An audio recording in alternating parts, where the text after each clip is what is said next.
Hey guys, the Endo here with another arena gameplay. I know I said I was only going to post these every Friday, but it was pretty popular and I got a lot of requests, so I figured I would post an arena gameplay video every day along with my random videos. So here we go. This is Delaran Sewers, me and Valfor once again. This is a Mage Resto Shaman comp. So the Mage comes in invisible, of course, and my first thing to do is try to lock up the healer as quickly as possible so we can try to push the Mage into Ice Block. So we start blowing him up pretty fast, and I put all my concentration on the healer because I can lock him up for at least, 10 to 20 seconds between everything that I have. So we decided to switch from the Mage since he popped Ice Block onto the Shaman because he's a lot squishier, and once we get the Shaman to kind of force his totems, we're able to definitely get a kill on him, which is just one of the weaknesses of being a Shaman right now. Obviously, since I'm a druid, I'm immune to polymorph, so it really limits the mage to as far as his CC goes. The only thing he really has that he can use on me is freeze, which I can unensnare unless it's a deep freeze and counterspell, of course. So here we are. We're being kited a little bit by this resto druid or resto shaman. I apologize. And I just keep putting my dots on everything that I can. And I try to distract the mage as much as possible so that when Valfor actually is able to flip over, he's going to be able to get at least a quick kill, or I'll put enough pressure to bring the healer out from behind line of sight. And as I said in our previous videos, line of sight and a healer is our best friend because it's the easiest way for us to lock them up, and it's the easiest way that we know that they're not interfering with our actual fight. So right here I think is where we get our kill. He fell down by accident, and then I'm able to just lock him up here, and the mage already used his shit, so he's pretty screwed. So here we go. He's trying to dodge me the whole time. His mage is getting hit pretty hard, and he obviously used Grounding Totem on me. I'm having a hard time at this point because this shaman wasn't half bad at using his abilities, and his mobility was good. The only problem was his mage overall was probably what screwed him, because the mage got a little bit overconfident in his own abilities and kind of overshot here. So Shaman's playing boxes once again. Me and Val are just kind of shooting back and forth. This mage is not doing enough damage to really kill us or do any significant amount of damage to us whatsoever. He has already popped all his cooldowns, so we're not too afraid of him, so to speak. And I'm just going to keep popping my dots on him and Star Surge, of course. So there's the second Ice Block, and I push the Shaman off right here. Ice Block's about to go down. And it ended up, Valfor was trying to time that Chaos Bolt, but he couldn't. So here we are. I went ahead and I got this guy into a Cyclone. Solar Beam is down, and I am trying to root him, Cyclone him, just keep him locked up. And like I said, this Shaman was really good about using his abilities, and his only weakness really was this mage that he was partnered with, which is unfortunate for him because I really don't like it when Resto Shamans get kind of screwed by their DPS partners. And we're still concentrating on trying to kill this damn mage, but that's just because the Resto Shaman was pretty good at kiting and getting away. So, and Valfor was just when we started focusing on the Resto Shaman, Valfor was just getting CC'd over and over again. And there's the push off, and I think right here maybe the kill. Let's see. So he blinks, and I start opening up, and then the Resto Shaman gets all crazy with himself, and here's a waterfall drop, and there goes the LOS, and there it is right there. So the healer got locked up by me, as you saw. As soon as I got a good lockup on the healer, Val was able to drop the DPS pretty easily.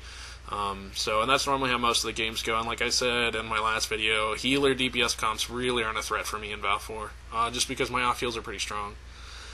Alright, so here comes the next one. This one we are in Nagrand again. Nagrand's a really nice arena. It's very fair in my opinion. 4 pillars, 4 LOS, nice big area in the middle. It's a DK Holy Paladin comp. And the DK, it was kind of weird because he came in with his freezing stuff. I don't remember what it's called off the top of my head right now. And this Paladin kept trying to CC me, but I kept just LOSing him behind the pillar here. I wasn't going to let him fuck with me, so I just decided that I would put up my dots, and then I would just LOS the Paladin and kind of make him play a little bit more offensively, which is what he decided to do. Unfortunately for him, he was playing too offensively, and he was trying to be a BG hero, or an arena hero in this case, and not paying attention to what the hell I could do to him. So here I am with all my cooldowns popped. I got Super Boomkin, and I'm going to just fuck them up right here. So we have the DK at about half. The Paladin's pretty good about removing my stuff, and we feared him, and I get him locked up pretty easy. And I don't remember if we killed the Paladin. I don't think we did. But anyways, he's locked up, and I keep trying to push him out of LOS because Valfor can do quite a bit of damage, and all we need is that 25% to get Shadowburn off. So here we are, and we continue. And healer DPS fights, I realize, aren't very exciting, guys. But these are really short videos, so I know that they're about 4 minutes, and I know that they're not. There's a lot of kiting going on. But there's definitely a lot of damage going on as well, as you'll see here. And this DK definitely hit really hard. We just have more mobility than he does, which is fortunate for us, and especially since they switched to like using asphyxiate stuns and all that other crap, we're able to more anticipate when they're going to use their death grip. So the Paladin is healing still. And I don't really want to lock him up right now because my stuff, I don't want to be on DR for when we are actually able to bring down the DK, and I just keep keeping my dots up on the Paladin because the Paladin's using his dispels, and he's got to choose who he uses them on, and he can only use it every 8 seconds. So if he doesn't choose to either A, heal himself, or B, dispel himself, then he's going to take at least a little bit of damage. And I only need, as you can see, I'm taking down at least a quarter of their health with just dots. And so they take a little bit to proc, or a little bit to go down, but I want these Star Surge procs, so I got to make sure they're up constantly. And you saw me here shoot at him, and then here I am. I lock up the Paladin here pretty easy. So there you go. There's instant Cyclone, and here is the kill. Bam! Nice day. Have fun. And there goes the kill on the DK, and then the Paladin just left. Now, on this one, this was with a warrior and a shaman. The warrior was just he was playing really cautious, which is weird for a warrior. We don't normally see this.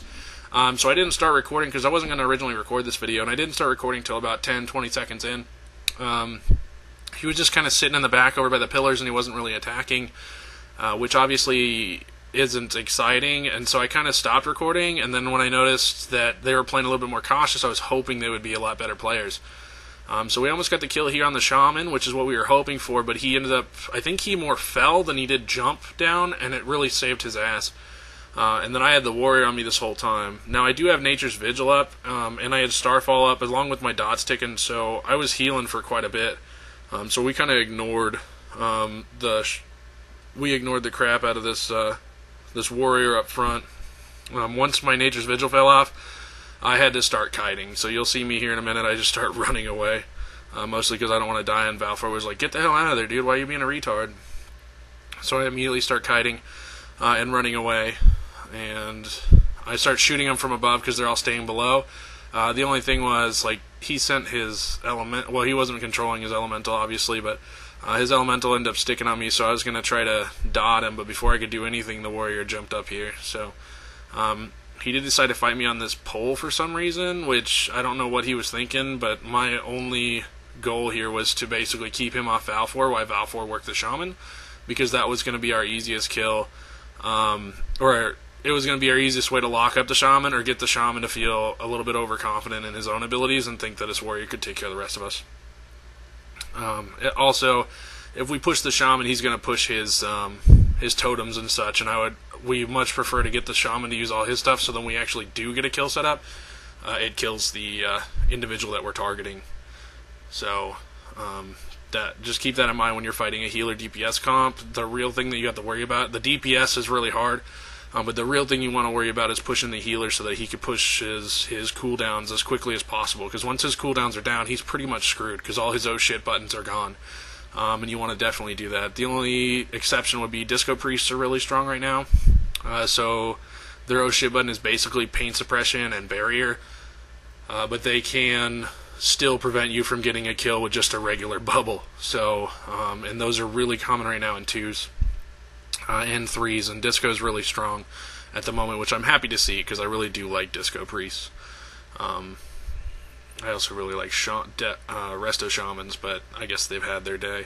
They're still really strong, but it takes a really good player to be able to actively use him to the best of their abilities and the best for their team. So over here, I lock up the warrior because he's beating the shit out of Valfor, and I didn't want him to kill the Valfor. And so he broke his trinket, so we knew that like if we did get a CC on him, there was no way he's going to close that gap. And here's where we decided we were going to get the kill on the shaman, and I locked him up in this beam, and we're just like, kill the shaman, kill the shaman, kill the shaman, and here goes the shaman. He's dead. Once again, because my partner has an execute, which is Shadow Burn, in case you guys didn't know that warlocks had an execute, and I guess they only get it when they're destruction. We were able to get that kill because as soon as he got to 25%, it was just instant death. So, good game. We win again. Thanks for watching, guys. You have a great day.